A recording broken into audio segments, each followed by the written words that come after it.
Hello everybody, welcome to Pacific Northwest History. Today we're going to be talking about a very important event that happened in Pacific Northwest history, and that's the Yakama Wars, especially for our part of the state.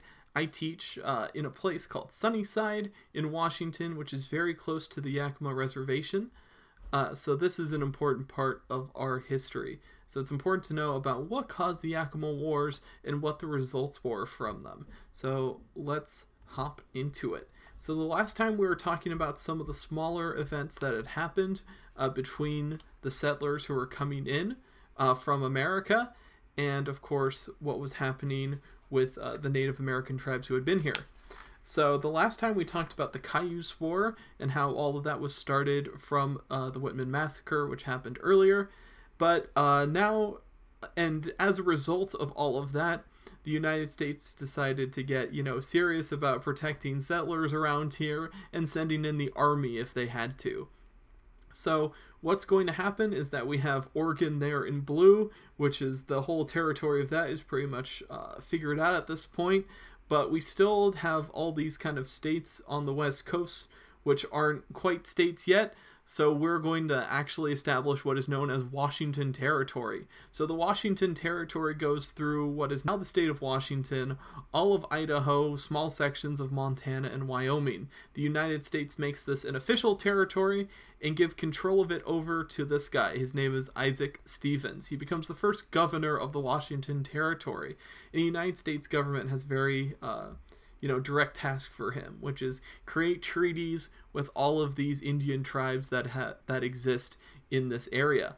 And of course, we've been talking a lot about the difference between the Plateau Indians versus the coastal Indians. So he first decides to deal with these tribes along the coast, and that is overall quite peaceful overall.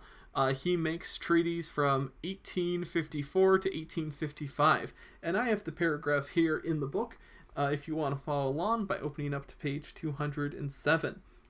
It says, "These treaties with the coastal tribes are relatively easy to negotiate. They seemed fair to both the coastal tribes and the settlers. Note that today the terms of these treaties are being judiciously reviewed, especially concerning the fishing rights and property rights of both groups." So overall, compared to what will happen later, relatively peaceful, but some parts of these treaties are still being discussed to this day.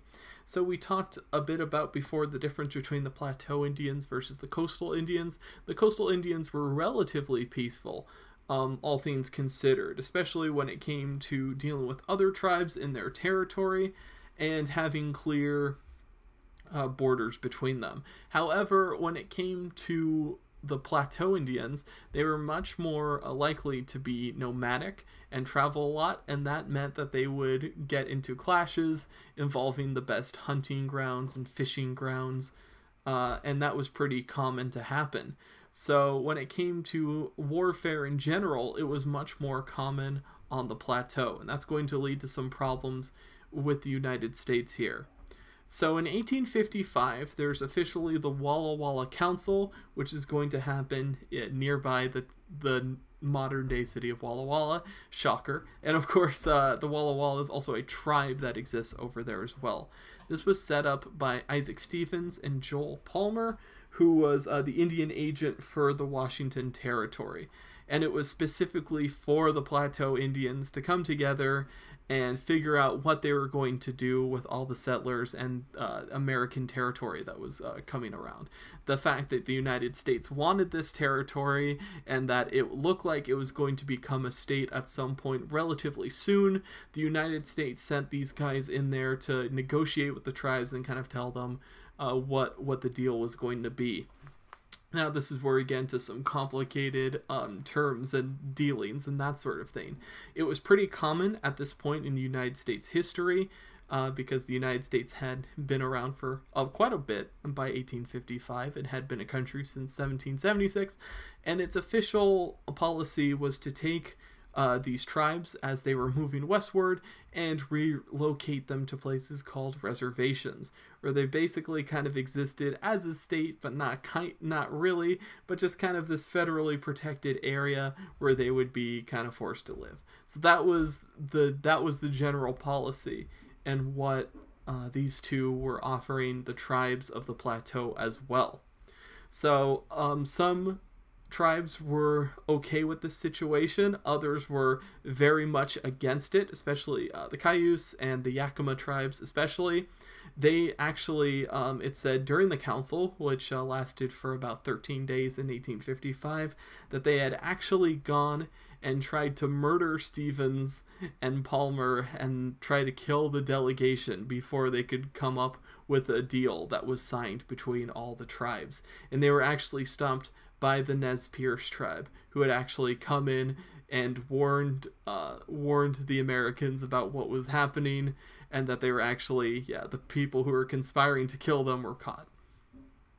So what were actually the results of the council? And so many peace treaties are signed at the council. So basically, it established 3 large reservations in Washington Territory. It paid a lump sum of cash to each tribe that attended, and it also would pay an annual salary to the chiefs for the next 20 years. But it did establish those reservations. The ones who were happy with these terms were the Nez Perce, who were the largest tribe in the area and the most friendly to the Americans. But the ones who were unhappy with what happened were the Yakama tribe, the Walla Walla, and the Cayuse. These were all the tribes that were very unhappy with the dealings that had happened, because being on the plateau, they were used to a lot of freedom, especially freedom of movement. And having these reservations, basically keeping them to one area, meant that their whole way of life would be completely changed and completely different. And they were not happy about the results of this council at all, which led to the Yakama Wars, which we're going to talk about.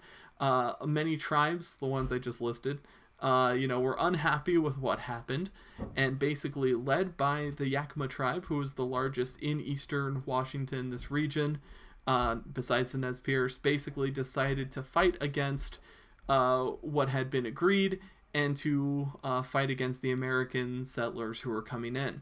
The Yakama Wars were fought between 1855 and 1858. They were mostly due to disagreements during the Walla Walla Council, just general broken promises and poor reservation conditions. The reservations that they were put on was not the best land, not nearly, what they were used to. And also broken promises.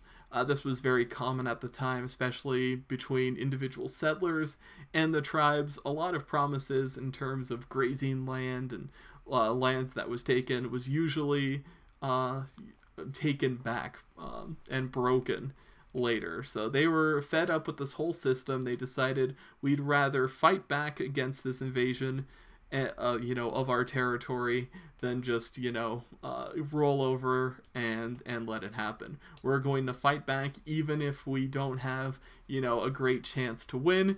It's better to, die with your boots on. So that was kind of the idea going into this whole war.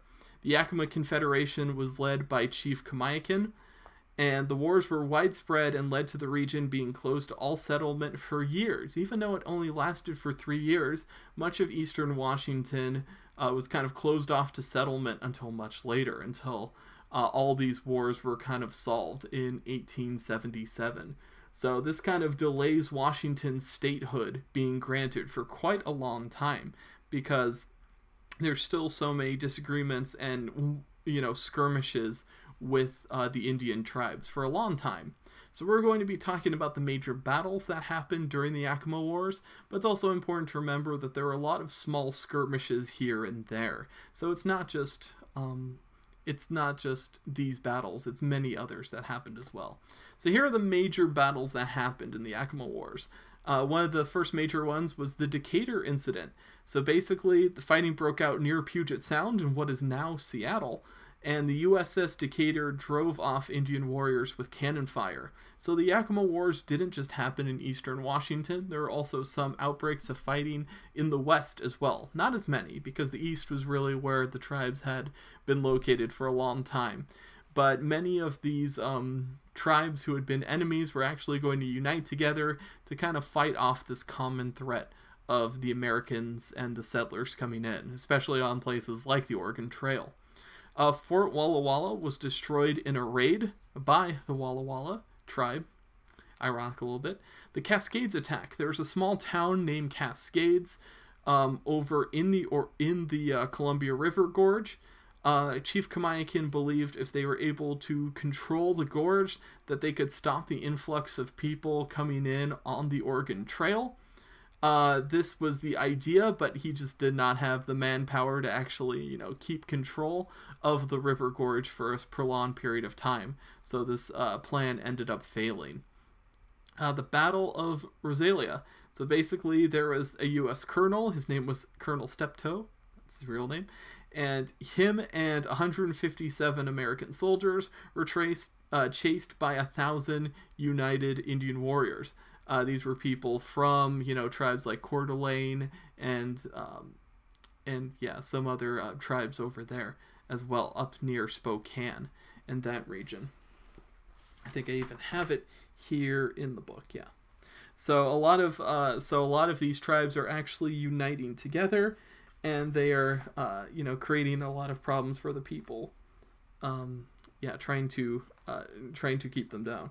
So we've got, it was the Spokane, Palouse, Nez Perce, and Coeur d'Alene tribes. So even though the Nez Perce, remember, were the ones who were the friendliest with the Americans, a lot of them actually still helped out in the Yakama Wars, which is interesting to think about. So we like to think about unification between the tribes, or the chiefs, basically what they say goes, but that wasn't always what happened. It was more complicated than that. And then the final battle that's really going to take place is called the Battle of Spokane Plains. This is going to happen in 1858. This is the final stand of the Yakama War. The Americans finally have their long-range artillery and their long-range rifles. So because they can attack from such a distance, they're at a great advantage, and they end up winning the battle pretty decisively, in fact. So once the Americans really win the battle of the Spokane Plains, a lot of tribal chiefs who had instigated this rebellion were executed. Chief Kamayakin of the Yakama tribe ends up escaping up to Canada. So this is really kind of the end of what ended up happening with the Yakama Wars. Here's the locations of the reservations today. We have quite a few over here in Oklahoma. This is where a lot of the tribes that were here on the East Coast were moved to, infamously on the Trail of Tears, as it's known today. We also have quite a large reservation over here. That's the Navajo Nation. Up here in eastern Washington, you can see the Yakama Reservation here, and we've got the Coeur d'Alene, and some of the other ones over here as well. So this is the Yakama Reservation today, and let's talk about the reservations for a second. So the reservation system, now that the tribes have been defeated in battle and have surrendered, a lot of them are going to be moved to the reservation system, which we still have to this day. These are federally protected lands, is what a reservation is. They can still enforce their own law while still being part of the United States. A reservation is kind of like its own state, and it's kind of like its own country, but not really. It's still part of the United States and under federal control, under United States control from Washington, D.C. It was used at first to assimilate the tribe's culture to that of the United States. And this is one of the more controversial, if not the most controversial part of the reservation system, is that many times what happened was that children of these tribes growing up on the reservation, they would be put in these schools where they would not learn their native customs or their native languages, and instead be taught English and be taught in the ways of a typical American, and kind of closed off from their culture. So this is something that happened for almost 100 years on the reservation system, and it's something that is still very controversial and sad to this day. This happened in Canada as well, and there have been official talks to I think different state governments and different national governments. I know Canada has had a formal apologies for this whole system and really trying to take away the natives' culture. This policy has been reversed, And these days there are native schools to where they can they basically have freedom to teach what they need to. So yeah, this is one of the legacies and unfortunate legacies of the reservation system, but it's one to always remember. So this was really the point of that a lot of the tribes did not appreciate, and why they ended up fighting the wars that they ended up fighting, even though there wasn't exactly a great chance of victory there. That they were fighting against the system that took away their culture. This is really what they were fighting for. And this happens a lot throughout history. If you look back to the Roman Empire, with a lot of times where they would fight as they were expanding. They would fight local tribes and that sort of thing with the Celts, and there's the Celtic Wars and all that happened with Julius Caesar. There's a lot of similarities and a lot of things that end up happening to where you have this larger state that ends up conquering the local people as they go along. And what was considered is that the United States didn't totally try to assimilate their cultures into ours. Well, I mean, we did, but not to the extent that the Romans did. So the idea of a reservation is a piece of land to where the culture can still exist to some extent while being part of the greater whole. So that's the kind of the legacy of the reservation system that we have today. We're going to be talking about later battles.